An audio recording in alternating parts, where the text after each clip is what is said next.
The East African community is more connected than ever before. Our shared faith traditions and the diverse social, cultural, economic, and political ties that unite our people contribute to our community's strength. Youth under age 20 make up more than half the population of each of our countries. The health and well-being of these youth are key to our future. But right now, our youth face many challenges when it comes to accessing sexual and reproductive health information and services.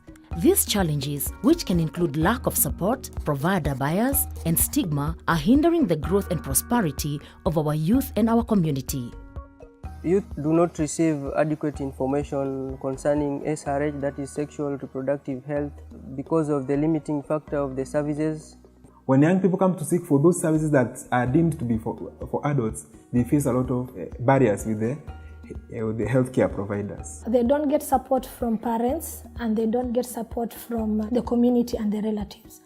So they rarely come to the health facility because they think also they're not going to get support. For a young person to get information on sexual reproductive health, mostly it is when they are affected. When a young person is pregnant, or when a young person has an STI, for example, when they have HIV, when they have issues of reproductive health. Youth need to be provided with SRH information that is age appropriate and in spaces where they feel comfortable and welcomed.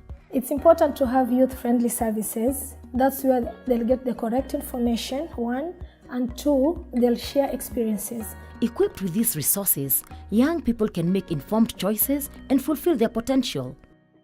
Faith leaders across the East African community are already strong champions of SRH for youth. Dini inasema kwamba lazima watoto wapewe elimu ya jinsia. Elimu ya kujijua kwamba wao ni watoto wa aina gani. When the young ones have sex education, it helps them to plan for their families. Awareness creates a lot of solutions to the problems they would face. In many of our countries, both men and women first have sexual intercourse before the age of 20.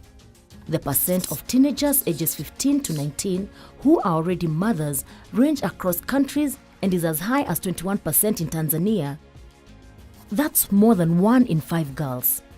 This number increases as youth get older.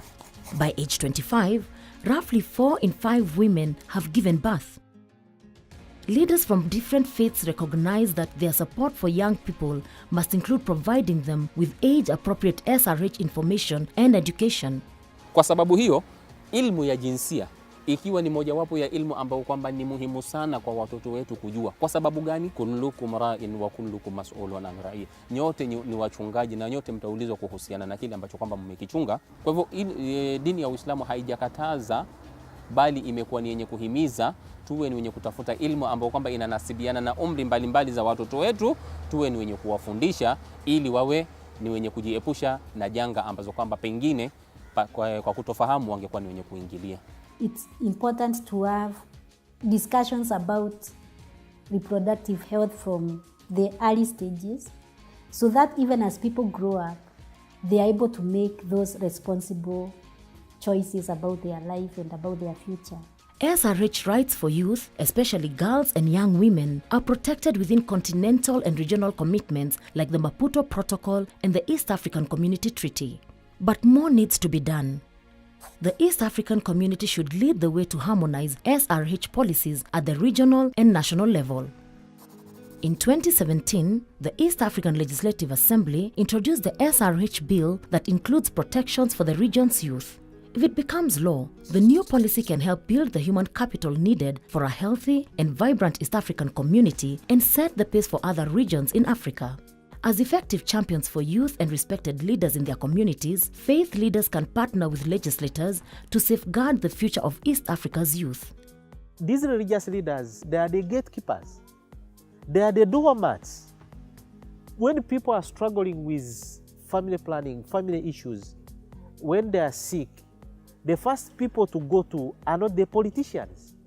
They are not even the medical people. They are the religious leaders. You will have the policy which will be very good for nothing. Don't leave out religious leaders. To ensure that these policy-making processes are taken into action and there is an engagement with religious leaders. Constructive engagements, not coming only for me to pray for you. There's much more than prayer. We can engage. What can East African community decision makers do to promote the health and well-being of East African youth and build human capital? They can support passage of an East African community SRH bill that ensures youth and adolescents receive age-appropriate sexual and reproductive health information and education.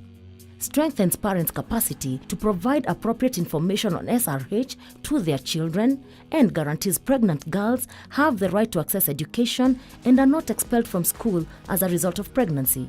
In addition, national and regional policymakers should engage faith leaders in policy discussions and development to incorporate their valuable perspectives.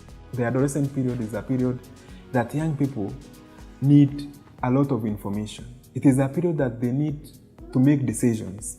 The future of the East African community lies in our youth. Let's make sure they are healthy, educated, and ready to make our community even stronger. The young people, if they do get this information, actually it will change their lives.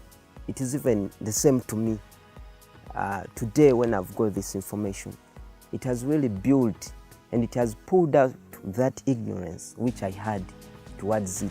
Since now I've got it, I'm going to be critical and also help those others who have the same problem or the same challenges. So you find that the future is now safe.